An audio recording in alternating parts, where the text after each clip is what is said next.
गायत्री मंत्र के या अक्षर की व्याख्या संतान के प्रति कर्तव्य,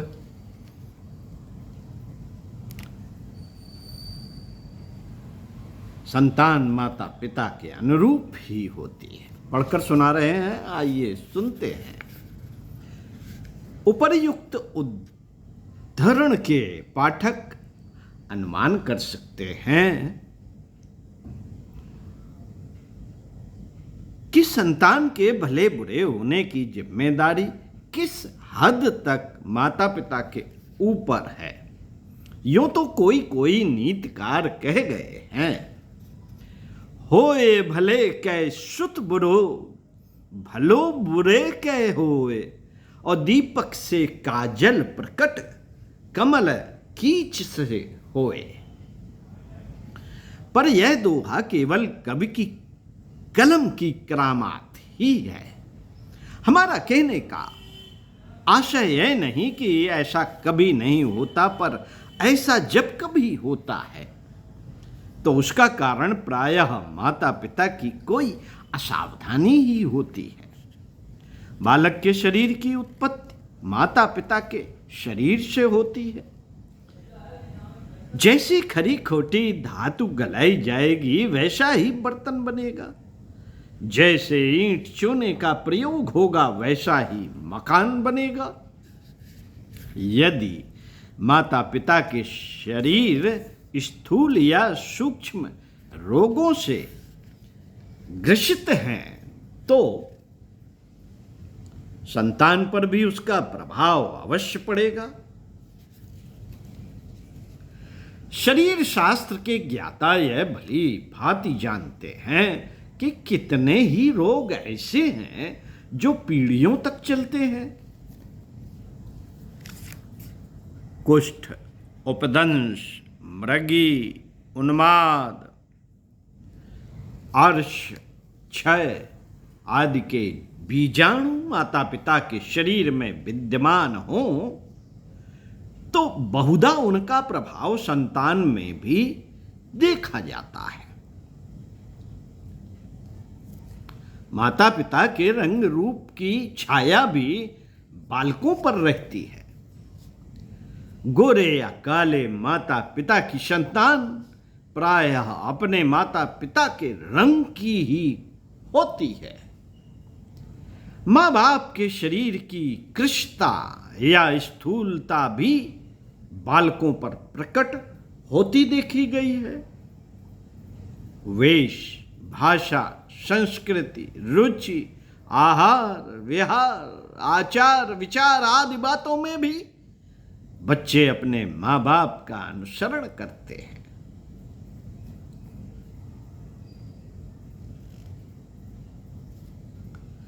छोटा बालक माँ के उदर में ही उन बातों के बहुत कुछ संस्कार ग्रहण कर लेता है और जन्म धारण के पश्चात उन बातों को सहज ही अपनाने लगता है। इस प्रकार शारीरिक और मानसिक दृष्टि से बालक 70% अपने जन्मदाता शरीरों की प्रतिमूर्ति होता है। वंश, जातियां, नस्ल, वर्ग आदि विभागों के मूल में यही तत्व काम करता है। यदि माता पिता का प्रभाव संतान पर न आता तो इस प्रकार का वर्गीकरण दृष्टिगोचर न होता और निग्रो, चीनी, पंजाबी, बंगाली, मद्रासी, यूरोपियन आदि जातियों में जो आकृति, रंग, स्वभाव आदि में जो अंतर दिखाई पड़ता है वह भी न दिखता। माता पिता के शरीर, स्वभाव और प्रवृत्तियों का अनुसरण प्रायः अन्य सभी जीव जंतुओं की भांति मनुष्य जात में भी होता है। साथ ही मनुष्य की मानसिक और आध्यात्मिक संपत्तियों का उत्तराधिकार उसके आत्मजों को मिलता है। हम माता पिता के धन संपत्ति एवं यश अपयश के ही नहीं, उनकी आंतरिक विशेषताओं, आध्यात्मिक संपदाओं के भी उत्तराधिकारी होते हैं।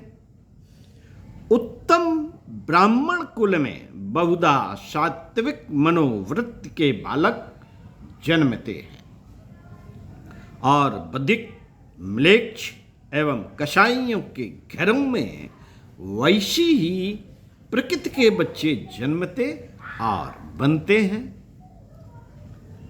यों हर जीव अपने पूर्व जन्मों के स्वतंत्र संस्कार और प्रारब्ध साथ लाता है। इसलिए कभी कभी संतान माता पिता से भिन्न स्वभाव की होती देखी गई है, पर ऐसा होता अपवाद स्वरूप भी है। अधिकांश बच्चे अपने जन्मदाताओं के गुण कर्म स्वभाव के अनुरूप होते हैं। भारतीय वर्ण व्यवस्था में इस तत्व को प्रमुख आधार मानकर जन्म एवं वंश को प्रधानता दी गई। एक शरीर त्याग कर जीव जब दूसरे शरीर में जाने को होता है तो वह अपनी संचित रुचि और प्रवृत्ति के अनुकूल स्थान को खोजता है। रेलगाड़ी के फर्स्ट क्लास के डब्बे में यात्रा करने वाले यात्री विशेष मुसाफिर खाने में चले जाते हैं। तीसरे दर्जे में यात्रा करने वाले उसी दर्जे के निमित्त बने हुए मुसाफिर खाने में जाकर बैठते हैं। वैसे ही जीव भी अपने अगले जन्म के लिए उपर्युक्त वंश में जा पहुंचता है। आकाश में उड़ते हुए पक्षी तथा कीट पतंग अपनी रुचिकर वस्तुओं को खोजते फिरते हैं और जब अनुकूल अभीष्ट वस्तु मिल जाती है तब उसे प्राप्त करने के लिए नीचे की ओर जाते हैं। गिद्ध मृत मांस को, कौआ विष्ठा को, भौरा फूलों को, बाज चिड़ियों को खोजते फिरते हैं। जहां उनकी मनचाही वस्तु दिखाई देती है वहीं उतर पड़ते हैं। जीवों को प्रारब्ध तो अपने कर्मानुसार ही भुगतने पड़ते हैं, पर हर कुल और वंश में भुगते जाने संभव है। पर जन्म लेने के लिए वे अपनी पूर्व संचित रुचि के अनुकूल स्थिति ही खोजते हैं और दयामय प्रभु उन्हें इच्छित वातावरण में ही जन्मने का अवसर प्रदान कर देते हैं। माता पिता की जैसी आध्यात्मिक भूमिका होती है उसी के अनुरूप प्रारब्ध संस्कार वाले जीव उनके शरीर में प्रवेश करके उस वातावरण में जन्म धारण करते हैं। इसलिए यदि अपने घर में उत्तम संतान को जन्म देना है तो उसके लिए अपने आप को उत्तम बनाने के लिए प्रयत्न करना चाहिए।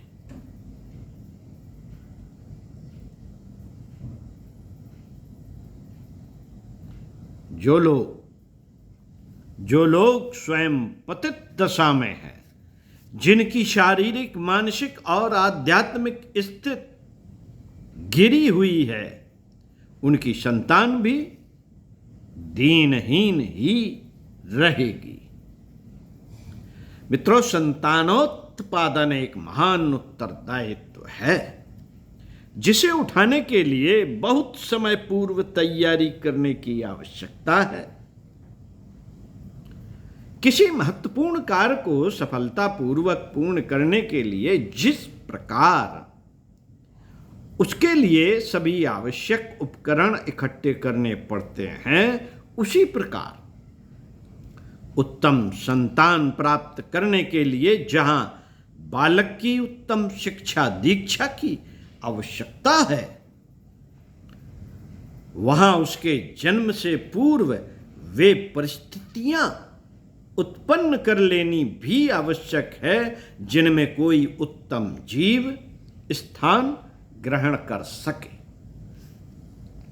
उत्तम फसल प्राप्त करने के लिए किसान पौधों को सींचने और रखवाली की व्यवस्था करता है, किंतु यदि भूमि की अच्छी जुताई, परिपुष्ट बीज आदि की पूर्ण तैयारी ठीक प्रकार न हो तो सिंचाई और रखवाली की अच्छी व्यवस्था भी निष्फल चली जाती है और किसान वैसी फसल उत्पन्न न कर सकेगा जैसी कि वह चाहता है। मित्रों, कहा गया है कि संतान के कारण उसके पितरों को नरकगामी होना पड़ता है। कारण स्पष्ट है कि संतान को समुचित पूर्ण तैयारी के बिना ही उत्पन्न कर डालना एक भारी पाप है। भारी पाप है जिसका दंड उसे पारलौकिक जीवन में तो मिलता ही है, लौकिक जीवन में भी उसकी कम दुर्गति नहीं होती।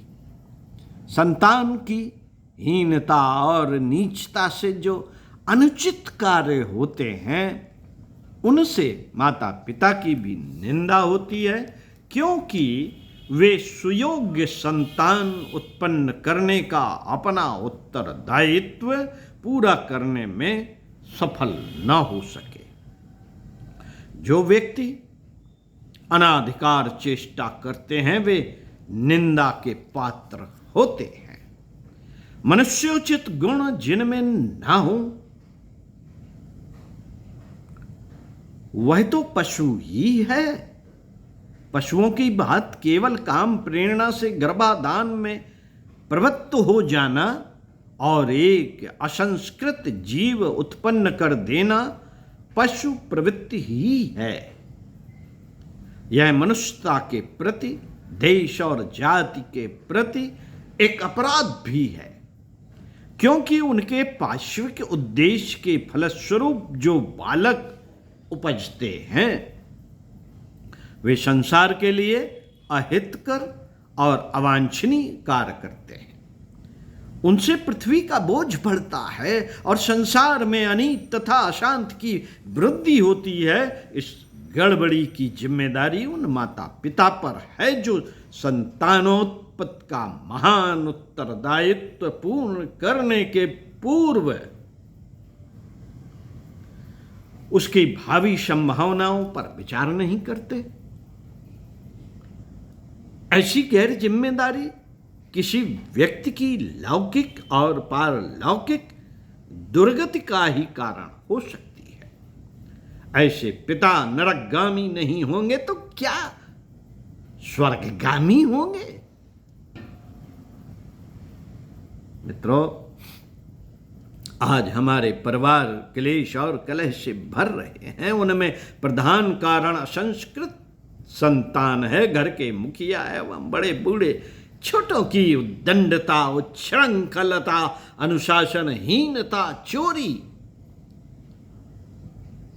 स्वार्थपरता, अशिष्टता से परेशान देखे जाते हैं। स्कूलों में अध्यापक सिर धुनते हैं, घर में अभिभावकों की आते पीते जलती हैं। क्या लड़कियां, क्या लड़के, सभी की चाल बेढंगी। जब तक बचपन रहता है तब तक उद्दंडता करते हैं। कुछ समझदार होते हैं तो वासना और विलासता की ओर झुक पड़ते हैं। बड़े होने पर उनकी कार्य पद्धति स्वार्थपरता से ओतप्रोत हो जाती है। माता पिता के लिए, संस्कृत के लिए, मनुष्यता के लिए वे अभिशाप ही शुद्ध होते हैं। मित्रों, हमारी नई पीढ़ियां इसी मार्ग का अनुसरण कर रही हैं। कोई विरले ही भाग्यशाली घर ऐसे होंगे जिनमें कर्तव्य पालन, शिष्टाचार, सद्भावना, सेवा, त्याग, आत्मीयता एवं सदाशयता का अमृत बरसता हो। प्राचीन काल में जो स्थिति घर घर में थी वह आज कहीं नहीं दिखाई पड़ती। जो बातें पूर्व काल में कहीं देखी तक नहीं जाती थीं, वे आज घर घर में मौजूद हैं।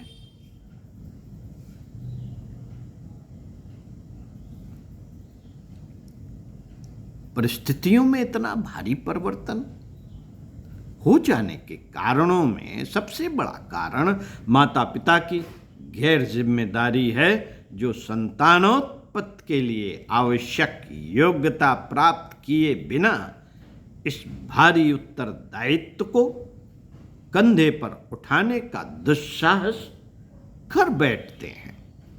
इन्हीं भूलों के कारण आज हमारा पारिवारिक एवं सामाजिक जीवन विषाक्त बनता चला जा रहा है। मित्रों, विषाक्त बनता चला जा रहा है। क्या हमारा पारिवारिक जीवन, सभी जानते हैं कि माता पिता को अपने शरीर का पूर्ण विकास कर लेने तक, युवावस्था तक ब्रह्मचर्य का पालन करना चाहिए। वासना पूर्ति के लिए नहीं, संतानोत्पत्ति के लिए काम सेवन करना चाहिए। गृहस्थ जीवन में भी पूर्ण संयम का पालन करने से बलवान, निरोग, बुद्धिमान और दीर्घजीवी संतान पैदा होती है। परंतु इस तथ्य को बहुत कम लोग जानते हैं। बहुत कम लोग जानते हैं कि माता पिता के शुद्धाचरण का बच्चे पर क्या प्रभाव पड़ता है। बालक केवल हाड़ मांस का ही नहीं होता, उसमें अंतश्चेतना का भी प्रमुख भाग रहता है। यदि माता पिता के मन में, मस्तिष्क में, अंतःकरण में कुविचार, स्वार्थपरता, वासना, संयम, अनुदारता की वृत्तियां भरी हुई हैं, तो वह उसी रूप में या थोड़े बहुत परिवर्तित रूप में बालक में भी प्रकट होंगी। जैसे कोढ़ी या क्षयग्रस्त स्त्री पुरुषों के रजबीर से दूषित रक्त वाले बालक जन्मते हैं, वैसे ही बौद्धिक एवं नैतिक दृष्टि से रोगी लोगों की संतानें भी पतित मनोभूमि की होती है। अगले वीडियो में इसी क्रम में पढ़कर सुनाएंगे आपको। सुनते रहिए कुछ अच्छा और पढ़ते रहिए कुछ अच्छा। ओम शांति।